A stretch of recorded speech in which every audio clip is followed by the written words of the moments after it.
Vasudevaya. Om Namo Bhagavate Vasudevaya. Narayanam Namaskritya Naram Chaiva Narottamam Devim Saraswatim Vyasam Tato Jayamudiri Nashtaprayeshu Bhadreshu Nityam Bhagavata Sevaya Bhagavati Uttam Shloke Bhaktir Bhavati Nashtaki. So today we shall discuss Bhagavad Gita chapter 4, Transcendental Knowledge, text 5 onwards. So in the previous verses, Krishna had spoken about how he taught the science of Bhagavad Gita, the science of yoga, to sun god Vivaswan. Sun god Vivaswan in turn spoke to Manu, Vavasvat Manu, and then he spoke to Maharaj Ikshvaku, and from Ikshvaku it came to human on the earth, on the earth planet in the human form. Now, then Arjun asks, how am I to believe that you spoke this science to sun god Vivaswan? Because we both are contemporaries, and you are saying you spoke about, like Prabhupada had calculated, 120 million years ago. How is it possible? So now Krishna started to speak. Shri Bhagwan Uvacha Bahuni me vyatitani janmani tavcharjuna tanyam ved sarvani natvam ved parantapa. The personality of God had said, many, many births, both you and I have passed. I can remember all of them, but you cannot, O subduer of the enemy. So Krishna is telling Arjun that you are Parantap, you are subduer of the enemy. But still, this ignorance that even you cannot overcome. What is the ignorance here? That he cannot remember all his births. Krishna can remember everything.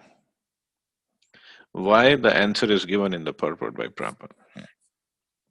Prabhupada starts the purport with, in the Brahm Samhita, we have information of many, many incarnations of the Lord. It is stated here, Advaitam Achyuttam Adadam Ananta Rupam Madhyam Purana Purusham Nava Yovanam Cha Vedeshu Durlabham Adurlabham Atma Bhakto Govindam Adi Purusham Tamaham Bhajami. I worship the Supreme Personality of Godhead, Govinda, Krishna, who is the original person, absolute, infallible, without beginning. Although expanded into unlimited forms, he is still the same original, the oldest, and the person, always appearing as a fresh youth. Such eternal, blissful, all-knowing forms of the Lord are usually not understood by even the best Vedic scholars, but are always manifested to pure, unalloyed devotees. So Krishna has many, many forms. Not just as Krishna he has appeared as many incarnations earlier. In the Vedas also it is said that the Lord, although one without a second, manifests himself in innumerable forms. He is like the Vedurya stone which changes color yet still remains the same. All those multiforms are understood by the pure, unalloyed devotees, but not by a simple study of the Vedas. So just by simply studying the Vedas, one cannot understand all those forms. They are only understood by devotees. The devotees like Arjun are constant companions of the Lord, and whenever the Lord incarnates, the associate devotees also incarnate in order to serve the Lord in different capacities. Arjuna is one of those devotees, and in this verse, it is understood that some millions of years ago, when Lord Krishna spoke the Bhagavad Gita to sun god Vivaswan, Arjun, in a different capacity, was also present. So Arjun was also there because the soul was there. I mean, in what body, we don't know. Only Krishna knows. But the difference between the Lord and Arjun is that the Lord remembered the incident, whereas Arjun could not remember. That is the difference between the part and parcel living entity and the Supreme Lord. Although Arjun is addressed herein as the mighty hero who could subdue the enemies, he is unable to recall what had happened in his various past births. Therefore, living entity, however great he may be in material estimation, can never be equal to the Supreme Lord. Anyone who is a constant companion of the Lord is certainly a liberated person, but he cannot be equal to the Lord. So another thing for us to understand. When Mayavadis say, no, we all are God and I'm God, you're God, we all will become God. So this is complete nonsense because we cannot become equal to God. Krishna clearly says here, even Arjun, his own constant companion, he could not remember what Krishna had spoken to Sun God Vivaswan. Therefore, the Lord and the living entity can never be equal in all respects, even if the living entity is as liberated as Arjun. And even Prabhupada then writes, although Arjun is a devotee of the Lord, he sometimes forgets the nature of the Lord. But by the divine grace of the Lord, a devotee can at once understand the infallible condition of the Lord, whereas a non-devotee or a demon cannot even understand his transcendental nature. Now, Prabhupada gives the answer that we may also note herein that a living entity forgets everything due to his change of body. But the Lord remembers because he does not change his Sat Chit Ananda body. So that is a reason that Krishna remembers because he does not change his body. His body is always made of Sat Chit and Ananda. Because we change our bodies, we are in one body and then we are in another. Even in this lifetime, we have changed our body so many times that we forget things from previous bodies. So we can only remember whatever Krishna wants us to remember. That's all. But Krishna never changes his body. His body is always made of Sat, Chit, and Ananda. And he is Advaita. Advaita means there is no distinction between his body and himself. So that's why he does not forget. Text 6. Now Krishna is saying, Ajo api san avyayatma bhutanam ishvarapi san prakritim swam adhisthaya sambhavami atma mayaya. Although I am unborn and my transcendental body never deteriorates, and although I am the Lord of all living entities, by my internal energy I still appear in every millennium in my original transcendental form. So, see, wonderful verse. He says, although I am unborn and my transcendental body never deteriorates, and although I am the Lord of all living entities, Bhutanam Ishvara Pisan, by my internal energy, I still appear in every millennium. So he does not appear in under Mahamaya. Always appears under Yog Maya, in my original transcendental form. Prakritim Swam Adhishtaya Sambhavami Atmaya. Prakritim Swam Adhishtaya. I appear in my original transcendental form under Yog Maya. Very important for us to understand. Remember this. Lord has spoken about the peculiarity of his birth. Although he may appear like an ordinary person, he remembers everything of his many, many past births. Whereas a common man cannot remember what he has done even a few hours before. And what to speak of if he asks somebody, what did we do yesterday at this time? Of course, you can say we were listening to Shrimad Bhagavatam. But exactly what topic of Bhagavatam and what was discussed, it will take all of us long time to remember what did we discuss yesterday. What to speak of asking what did we discuss 3 days ago? There's no way we can remember. So this is how our brain works. But Krishna remembers everything.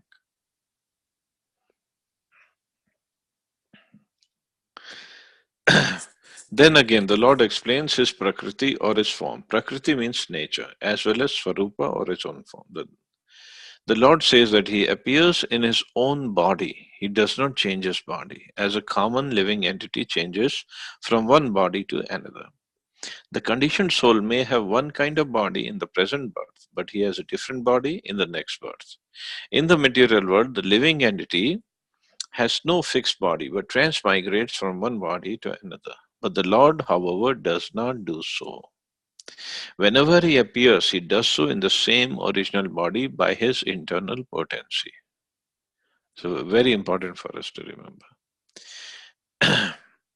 Just like when Krishna himself appeared from the womb of Mother Devaki, as soon as he appeared, first of all, he appeared as a four-handed little boy, and his he had full hair on his head, and he was wearing a nice crown, and he was holding four weapons: Shankh, Chakra, Gada, and Padma in his four hands.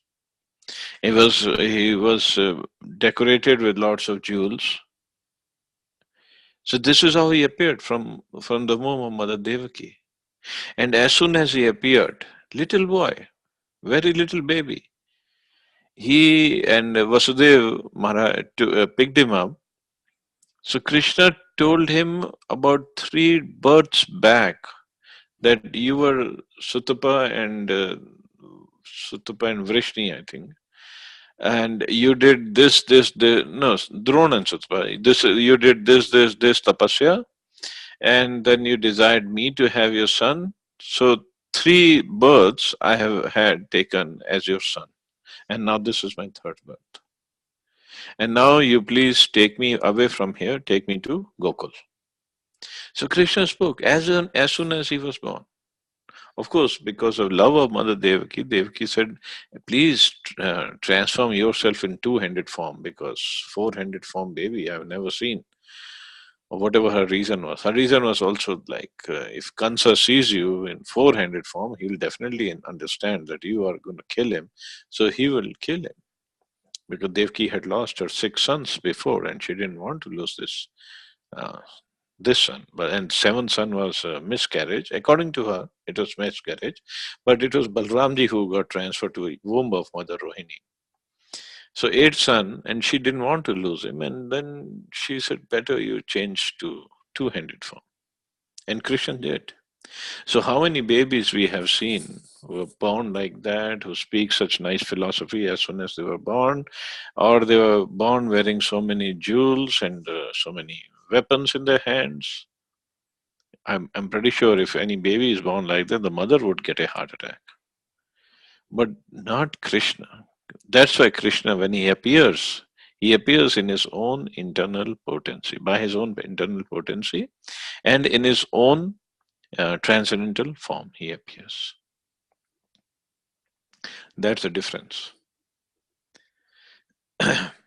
Although his body does not deteriorate like a material body, it still appears that Krishna grows from childhood to boyhood and from boyhood to youth. But astonishingly enough, he never ages beyond youth. He's always young. That's why his name is Nitya Kishore, always forever young. At the time of battle of Kurukshetra, he had many grandchildren at home. Or in other words, he had sufficiently aged by material calculations. Still, he looked just like a young man. Although Prabhupada here writes 20 or 25 years old, but some places he has mentioned he looked like 16-year-old boy. So that is the real age of Krishna actually.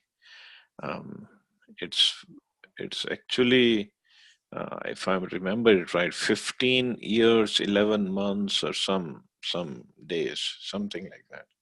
I'll try to find that out. I'm pretty sure Radhakrishnan Prabhu will do the research for me and he'll post it.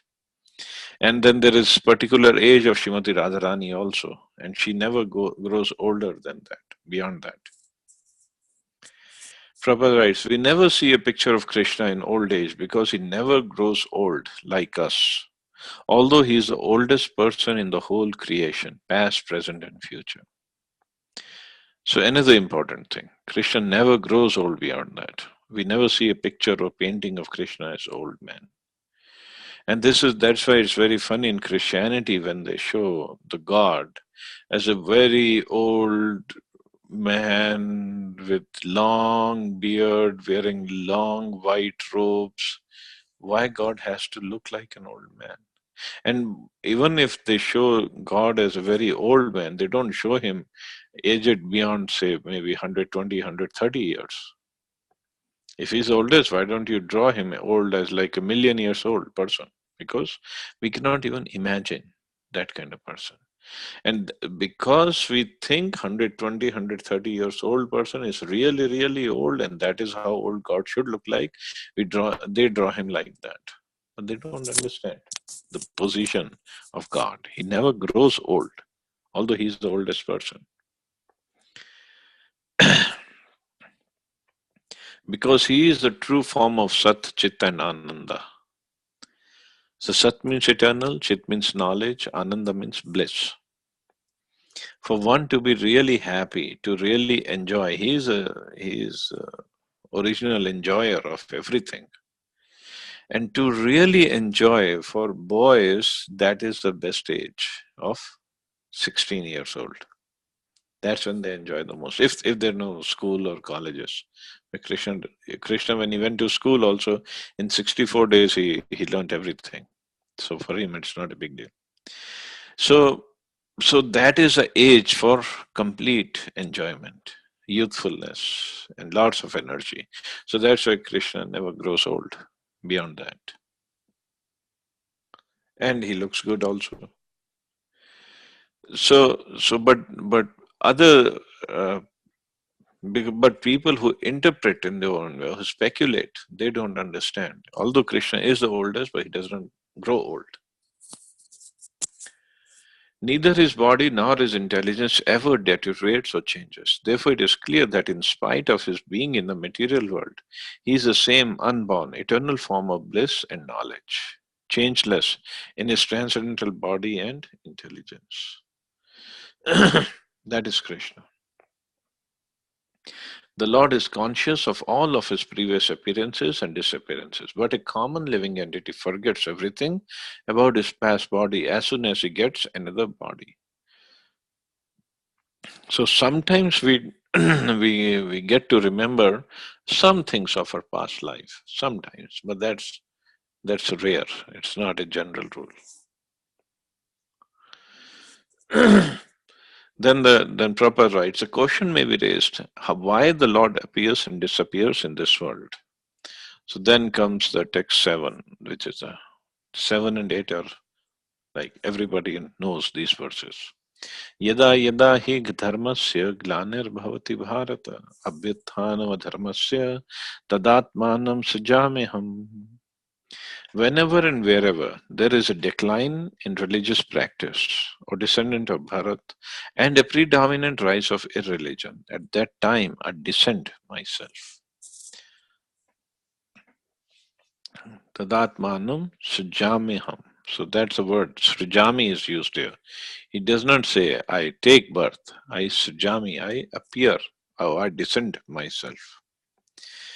The word srijami is significant here. Srijami cannot be used in the sense of creation because according to the previous verse, there is no creation of the Lord's form or body, since all of the forms are eternally existent. Therefore, srijami means that the Lord manifests himself as he is. That's a special position of Krishna. Although the Lord appears on schedule, namely at the end of Dwapar Yuga of the 28th millennium of the 7th Manu in one day of Brahma, he has no obligation to adhere to such rules and regulations because he is completely free to act in many ways at his will. So he appears as Krishna himself, as Swayam Bhagwan, at the end of Dwapar Yuga of the 28th millennium of the 7th Manu, in the day of Brahma. Because this is how it is mentioned in the scriptures. So he appears at that time. Although he has no obligation because he is completely independent. But still, he follows the scriptures, whatever mentioned in the scriptures. He therefore appears by his own will whenever there is a predominance of irreligiosity and a disappearance of true religion. Basically, this is why he appears. And he makes a situation like that towards the end of the Yuga, 28th millennium or 7th Manu, in the day of Brahma, there will be predominance of irreligion. Principles of religion are laid down in the Vedas, and any discrepancy in the matter of properly executing the rules of the Vedas makes one irreligious. So such descriptions are the laws of the Lord. Only the Lord can manufacture a system of religion. So he comes and he re-establishes the principles of religion. So Prabhupada writes a long purport. Last paragraph of this purport. The principles of the Bhagavad Gita were spoken to Arjun, and for that matter to other highly elevated persons, because he was highly advanced compared to ordinary persons in other parts of the world. 2 plus 2 equals 4 is a mathematical principle that is true in the beginner's arithmetic class and in the advanced class as well. Still, there are higher and lower mathematics in all incarnations of the Lord. Therefore, the same principles are taught, but they appear to be higher and lower in varied circumstances. So the higher principles of religion begins with the acceptance of the four orders and four statuses of social life, means Varnashram Dharma. But the lower status, lower religion means lower classes. There could be some other aspects, like just like in Bible, there's no mention of this Varnashram Dharma, but there is other moral principles are given. Thou shalt not steal. Thou shalt not tell lies. Thou shalt not murder. Thou shalt not kill, and these things like that. Of course, they are very good aspects of life, but still they don't take us beyond that point. Jesus Christ did say in Bible that I have many more things to tell you, but you won't be able to understand. That's why I'm not telling you. So this was the words of Jesus Christ mentioned in Bible. So the point that Prabhupada also made many times, that he said because the students were of elementary class, so Jesus Christ could not teach them higher math or higher school subjects, higher subjects of higher classes. So similarly, just like today's Muslims are celebrating Eid. So what's the celebration of Eid for? Actually, it is mentioned during this 1 month when all the Muslims or whoever can, they try to fast the month of Ramzan. It is that during this month, God spoke Quran to Hazrat Muhammad. And this Eid day, he got the real enlightenment, real knowledge.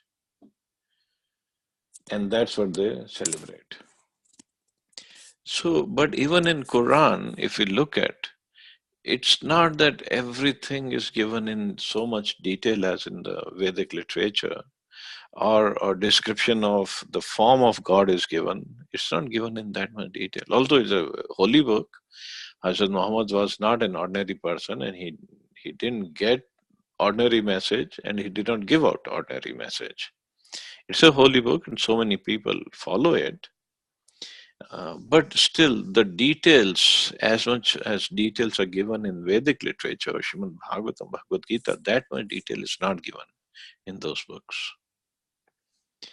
So, so the this is what Prabhupada is saying. This is beginners arithmetic class and higher arithmetic class.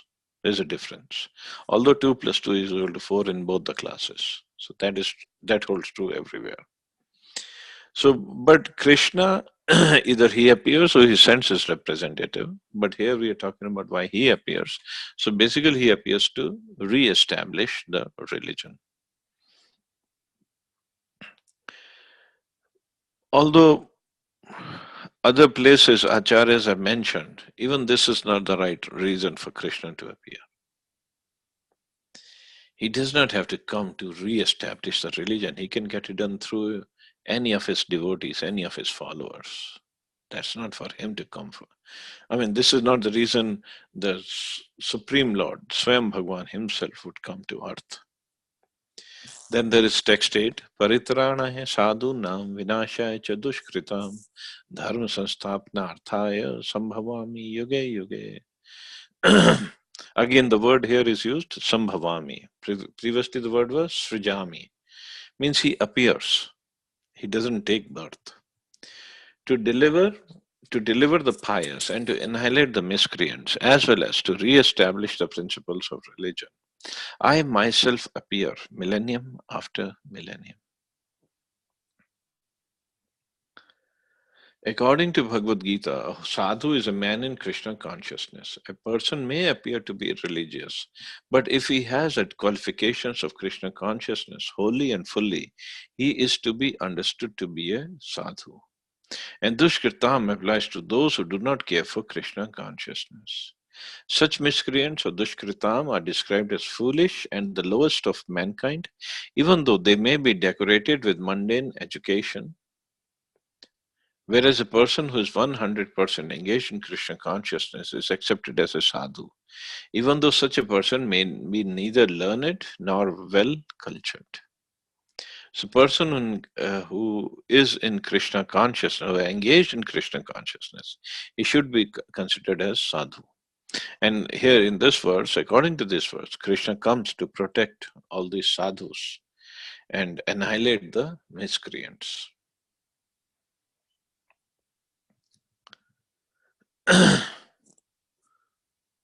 So Lord Krishna appeared primarily to deliver Devaki rather than kill Kansa, but both were performed simultaneously.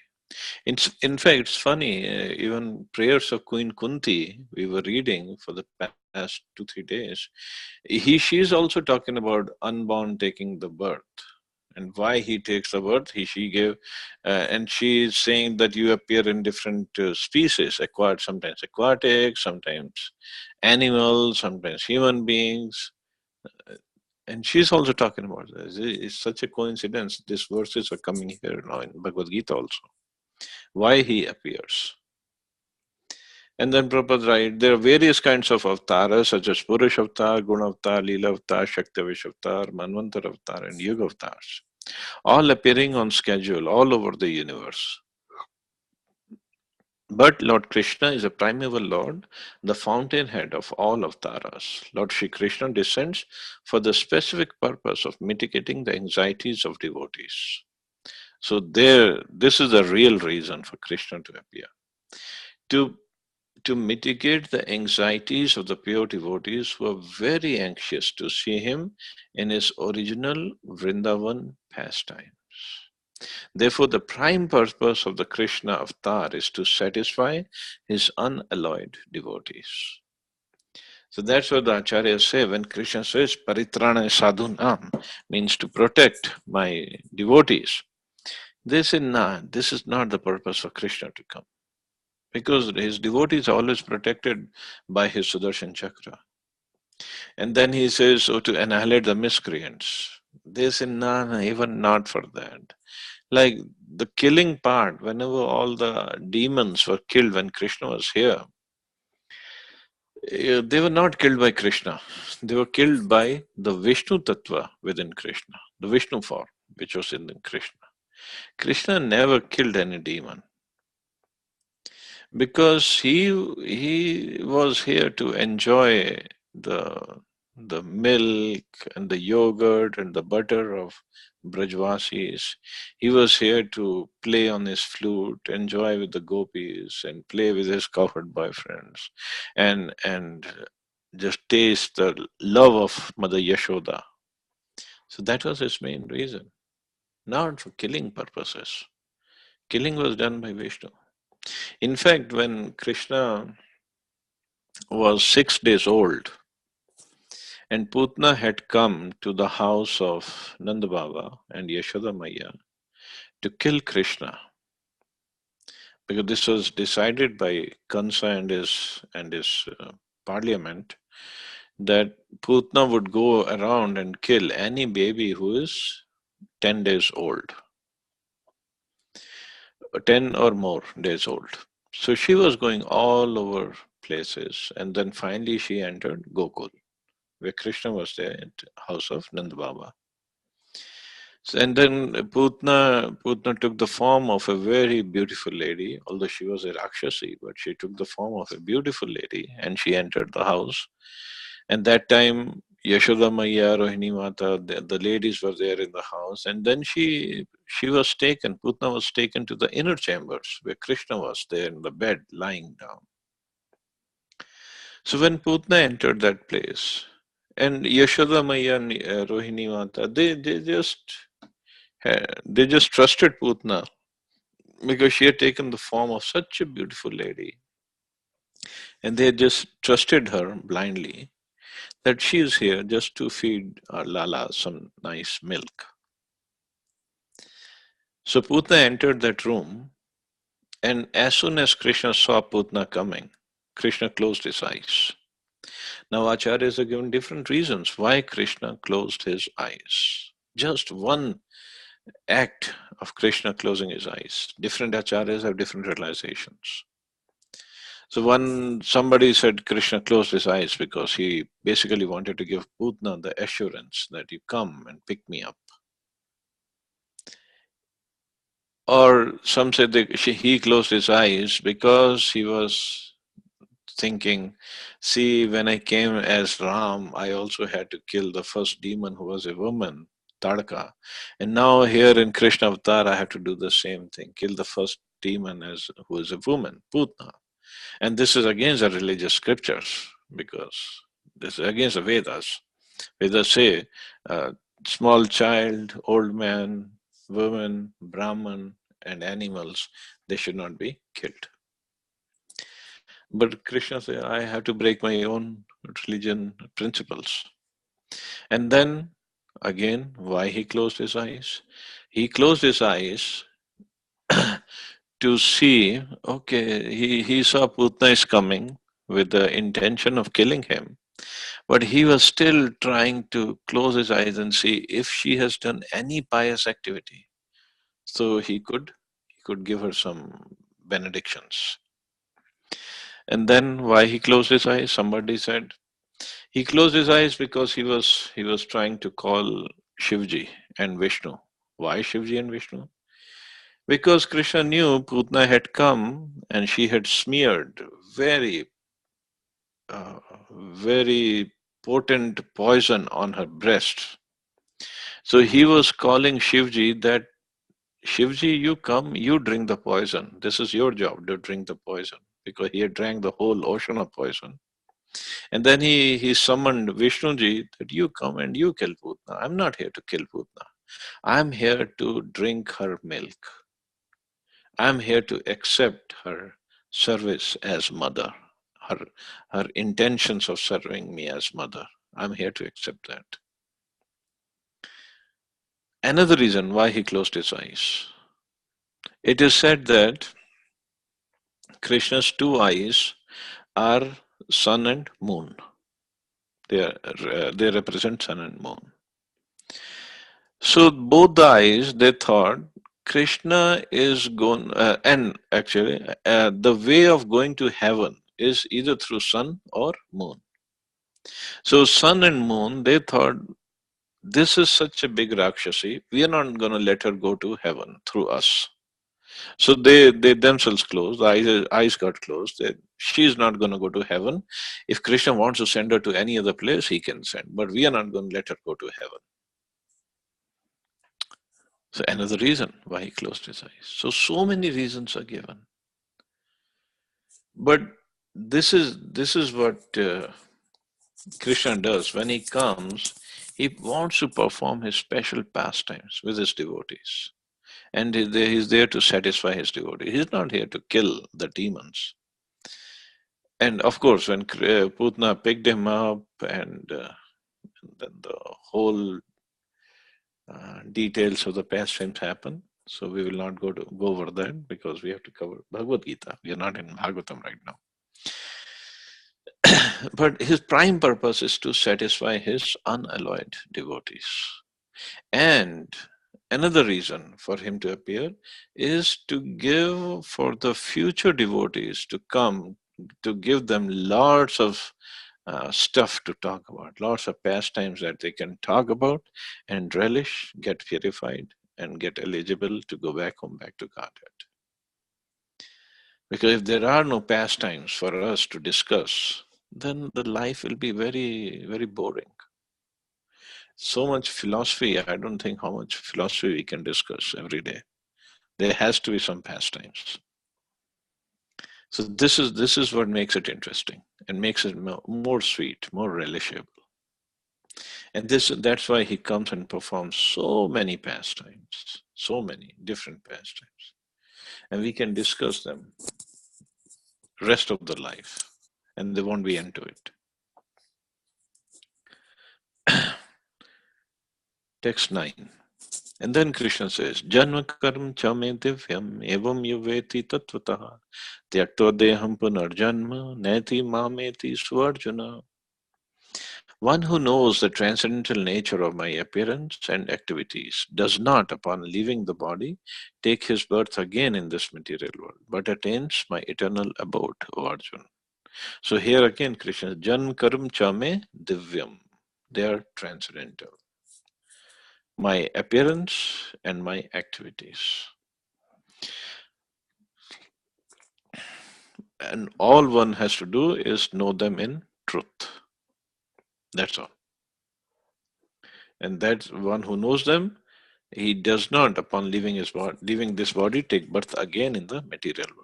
But this is what we read the other day in Bhagavatam, that one who knows the activities and appearance of Krishna is transcendental, he will not do anything except serving Krishna with love. And that service of Krishna with love is what takes him away, takes him back home, back to Godhead. The Lord's descent from the transcendental abode is already explained. One who can understand the truth of the appearance of the personality of Godhead is already liberated from material bondage.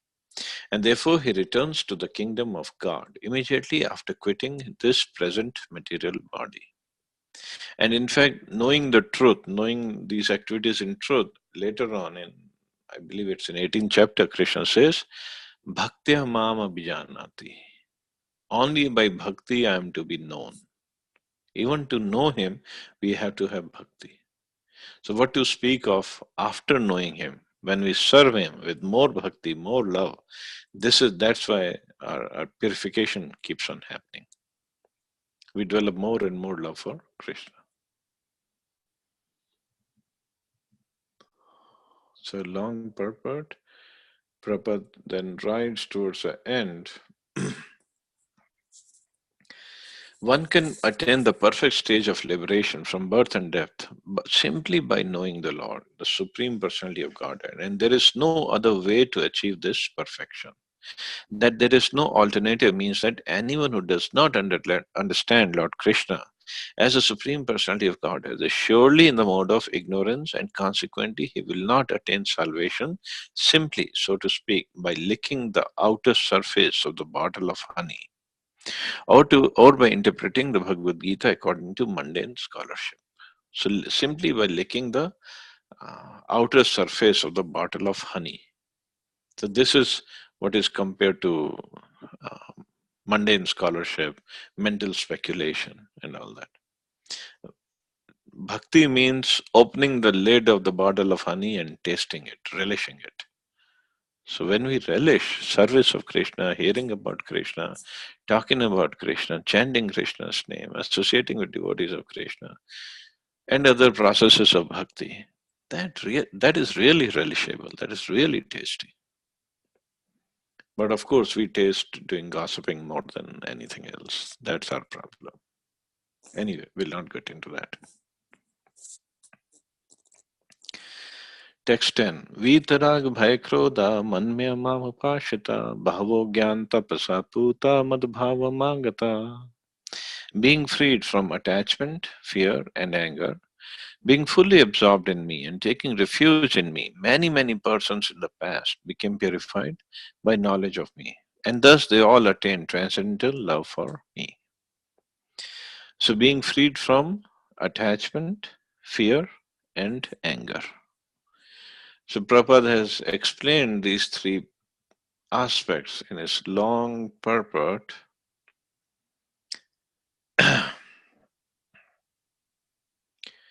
uh, So attachment means the material attachment, when we are attached to enjoying this material world.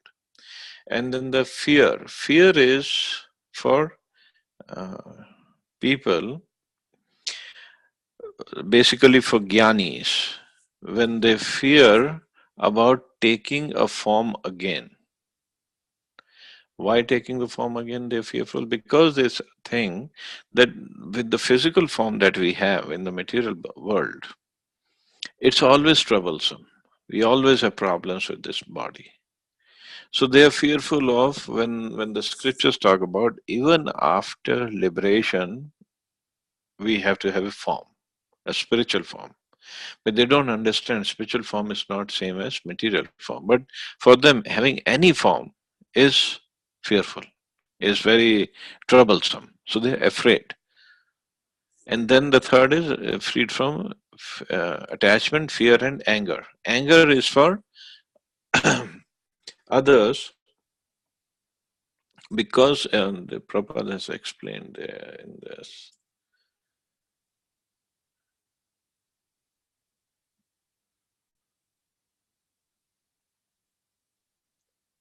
being angry at all sorts of spiritual speculation out of hopelessness.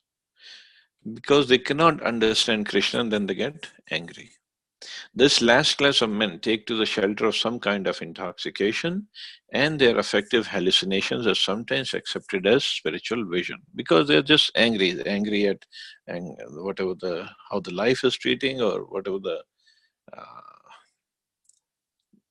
if they get angry at some spiritual speculation. So one who is free from these three aspects of life, attachment, fear, and anger. And then when he takes up the process and, and taking refuge in me, many persons in the past became purified by knowledge of me. And they have attained transcendental love for me. So we have to get above all these three aspects. And then when we take the shelter of Krishna or shelter of Krishna's devotee, then we can make real progress. And this is what Prabhupada is referring to in this purport, the, the steps on the path of bhakti. Shraddha, then sadhu sangha, bhajan kriya, narth nivritti, nishtha, ruchi, asakti, bhav, prem. So these are different steps. And then text 11, Krishna says, Ye yatha mam prapadyante tans tathaiva bhajamiham ham vartamano vartante manushyaha partha sarvasha. As all surrender unto me, I reward them accordingly. Everyone follows my path in all respects, so son of Pritha. But he's saying, after this anger, fear, attachment, if you give up, then you follow me. But as you all as one surrenders unto me, I reward him accordingly. But the word that is used in the shloka is different. Ye yatha mam prapadyante tans tathaiva bhajami aham. The word Krishna used is bhajami. Of course, Prabhupada gave us the bhavarth. He didn't give the literal meaning of the word, but he gave the essence. But if we look at the real meaning of the word is bhajami, bhaj. So what Krishna is getting emotional here. He's saying if somebody surrenders unto me, I worship him. This is Krishna's mood actually. He says bhajami aham bhaj. Bhaj comes from bhaj dhatu means it relates to bhajan. I worship him. So Krishna starts taking care of his devotees. Just little bit surrender. And Krishna says, I reward them accordingly. Of course, it's not the um, equal one-to-one reward. It can't be. Because we approach Krishna with our tiny little capabilities. But Krishna is not tiny or incapable as we are. He's very much capable. So suppose we take one step towards Krishna. Our one step is very small. And Krishna takes one step towards us. His one step is very big. Like in 2 steps only, he covered the whole universe as Vaman Dev. So he might take one step, but that step is a huge step. We can't even cover that much uh, place that he covers with one step in maybe trillions of lifetimes. So he says he rewards us accordingly, but his accordingly is according to his capacity, not according to our capacity. And his capacity is much bigger. That's why it is said, no, Krishna has thousands of hands. So if he wants to give us something, we cannot even calculate how much he has given us, because he's going to give us thousands of hands. How much we can collect by two hands? But at the same time, if he wants to take away something with his thousands of hands, how much we can save with our two hands? Hardly anything. So that is some acharyas have explained it this way, that Krishna does bhajan. Krishna worships that person who approaches him, who tries to take shelter of him. Everyone is searching for Krishna and the different aspects of his manifestations. Krishna, the Supreme Personality of Godhead, is partially realized in the impersonal Brahm Jyoti and as an all pervading super soul dwelling within everything. But Krishna is fully realized only by his pure devotees. Consequently, Krishna is the object of everyone's realization. Everyone's realization, Krishna is object. Maybe Krishna himself as a person, Krishna, or different aspects of Krishna as Brahm Jyoti or Paramatma.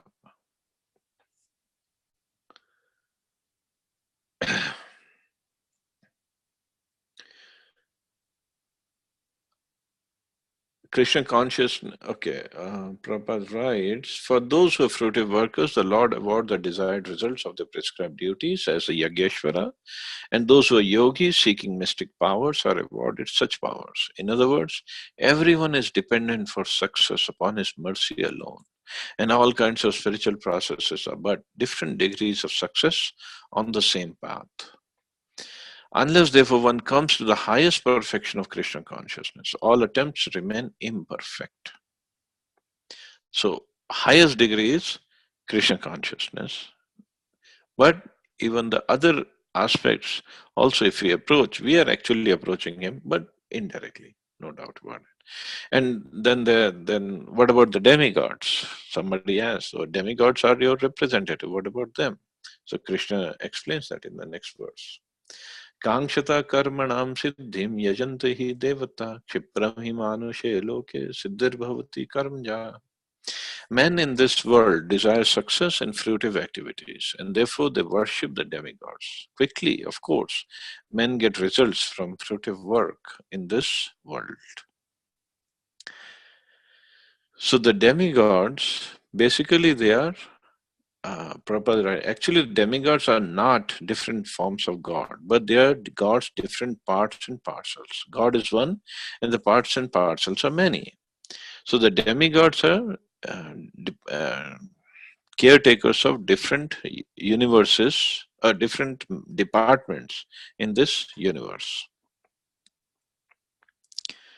So, but the power that they have to fulfill the desires of their followers, it comes from Krishna. They don't have independent powers. It all comes from Krishna. But now it's up to us where we want to go. But that's what Krishna says, everybody follows my path. Because indirectly or directly, we all are approaching Krishna only for all our desires, whether the material desires or spiritual desires, or the desires for liberation. Everything is coming from Krishna. So I'll stop here. See anybody has any question or comment.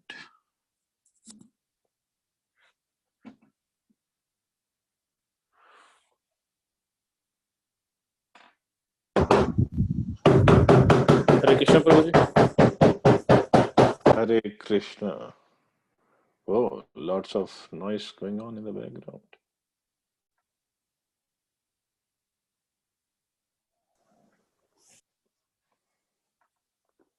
Yes, Ashok Prabhu.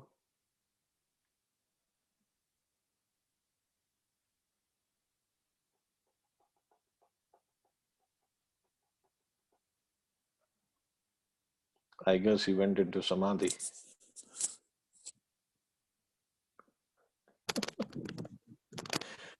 Yes, Subbu Prabhu, you have something to add? Hare Krishna Prabhuji. Hare Krishna. Yeah, this is two shlokas. The 10th one, where Vitaraga Bhaya Krodha Manmaya Mam Vashrita. In the purport, Prabhupada has mentioned about impersonalists. Mm-hmm. And we have seen this in almost most of the shlokas in Bhagavad Gita, where there's a bit of contempt for impersonalists. Is he, if I'm, does he mean the Advaita Vedantins as impersonalists?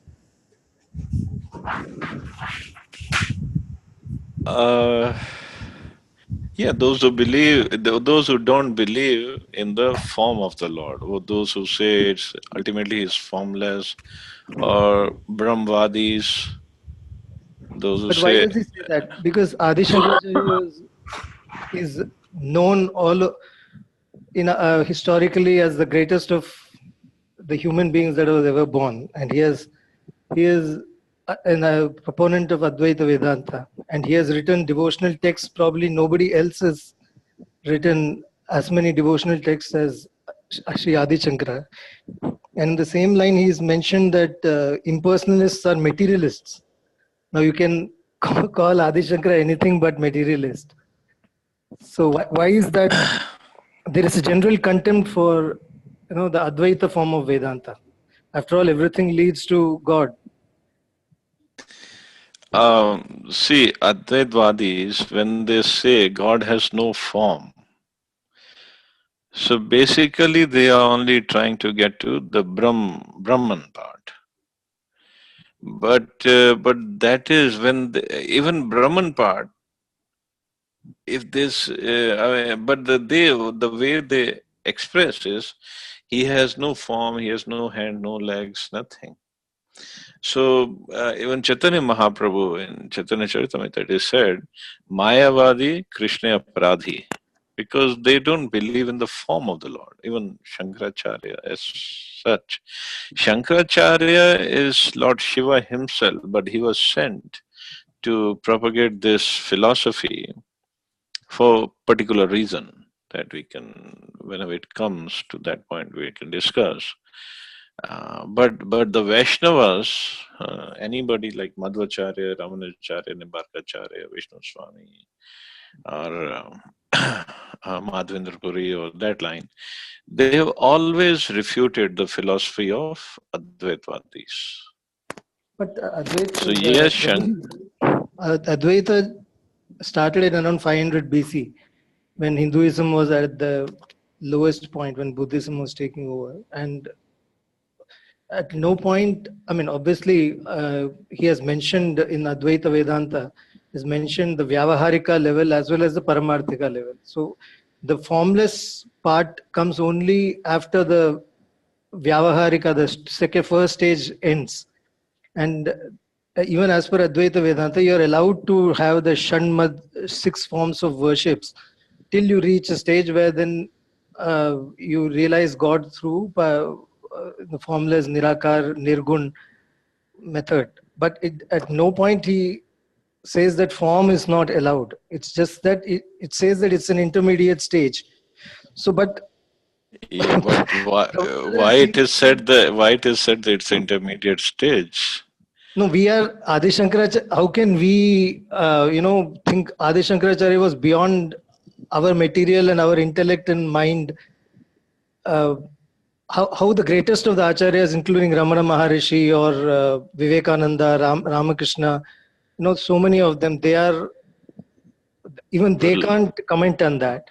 well, How? what about the acharyas like Ramanujacharya, Yeah, I mean, Madhvacharya, Vaishnavas, Nimbarkacharya? Vaishnava philosophy obviously came, say, in the after 1000 years, 1000 AD. So they obviously by then Hinduism, in my humble views, by then Hinduism probably had become better than it was when Adi Shankaracharya came to this world. So, but why we need to criticize a certain sect? We can always say that devotion is the best path without saying that formless form is for foolish or materialistic. I mean, the last thing you will associate Adi Shankaracharya is materialism. At the age of 8, he wrote what people in thousands of years won't be able to write. And he No, has called them foolish and materialists. I'm sorry, I'm being slightly controversial here, but I just can't understand why well, criticize a particular sect. well, that's then that I have to go and ask Prabhupada why he wrote like that, And also in which here, he has which I mentioned, can't. because also he has mentioned in the 12th chapter, 12th shloka, Kankshanta Karmanam, said those who worship demigods like Shiva are atheists. So if we worship Shiva, are we atheists? If we worship Lord Shiva as a demigod, but if we worship him as a Param Vaishnav, then we are not atheists. But mostly people worship him as a demigod to fulfill their material desires. But then, because then they don't believe that Krishna is the Supreme Personality of Godhead. So they have no faith in the Supreme Lord. Thanks, Prabhuji. Thank you. I know there are philosophically lots of debates can No, the only happen. thing that concerns me is in every purport there is a contempt for other forms, which I think we need not. If we are, the Lord Himself says, nirvairaihi in the 1155 of Bhagavad Gita, which is the essence of Bhagavad Gita, the 5 forms of devotion. You should not have any contempt or hatred for any other people also. And in every shloka, if you refer to impersonalists as foolish and materialist, so you are not being nirvairaihi, isn't it? Uh, Well, as I said, then we have to go and ask Prabhupada why he wrote all these things. because not 70% of the cult is from Advaita Vedantins, so it can't be just materialists or foolish. There have been some greatest of the great rishis, even the Kapila Maharishi, who was a master of Sankhya Yoga. He's a purely his philosophy is totally Advaita Vedanta, which is what Shankaracharya. No, not Kapil Dev, because we'll read that in Shrimad Bhagavatam. No, his philosophy wasn't Advaitvad. It was completely Dvait. Because he talks about devotional service to the Supreme Lord. Yeah, but in Advaitavad also devotional service is allowed. Bhaja Govindam was written by Adi Shankaracharya only.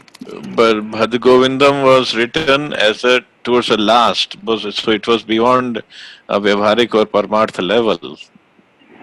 Actually, it is, but mostly his philosophy was towards Advait. So people don't believe in this Bhaj Govindam exactly.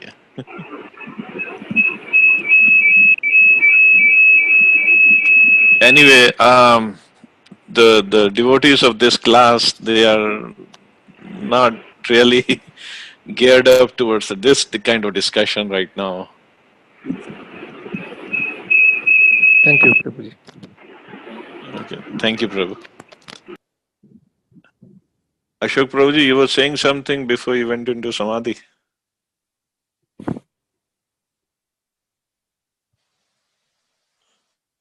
You have to turn on your mic. I cannot hear you without the mic. Still in Samadhi. Hare Krishna Prabhuji. No, I'm not in Samadhi. Okay, Hare. Prabhuji, you said during the course of your discussion on one of the purports that Krishna says that and he descends and he doesn't take birth. Then how do we explain then his birth and from? Oh, well, if when we study Srimad Bhagavatam, 10th canto, when he appeared, first he appeared in the mind of Vasudeva, From the mind of Vasudeva, he transferred to the mind of Devaki, and from the mind of Devaki, he transferred to the womb of Devaki. And then he appeared from that womb, and the way he appeared, like four-handed form with all the jewelry and the four weapons in his hand. So it wasn't a birth like just any Okay. first day birth. So he appears actually. Okay.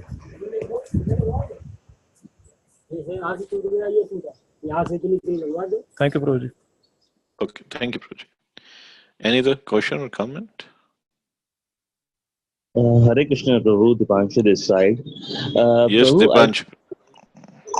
that Prabhu, whatever he said, I was listening to it. I find it that we should have a proper discussion on this, like not a debate, but a discussion on this, that what exactly is the right thing. Because as per Sri Prabhu, the Advaita philosophy is not that bad, which has been shown as per the Prabhupada, to be frank. So I think we should have a discussion on this as well. Okay. So maybe next time, tomorrow? Because Yeah, now everybody has to. yeah, but anytime next week, any other week, but we should have a discussion on this. It was quite interesting, to be frank. Yeah, of course it is interesting. And we should learn it. So how about tomorrow then? Yeah, sure, definitely, it will be great. Okay. Thank you, Prabhu. Hare Krishna. So you all have a wonderful day. Enjoy your Eid. Hare Bol. Jai Shri Prabhupada. Hare Krishna. Hare Krishna, Hare Krishna. Hare Krishna. Hare Krishna, Prabhuji. Hare Thank you so much. Hare Krishna, Prabhuji.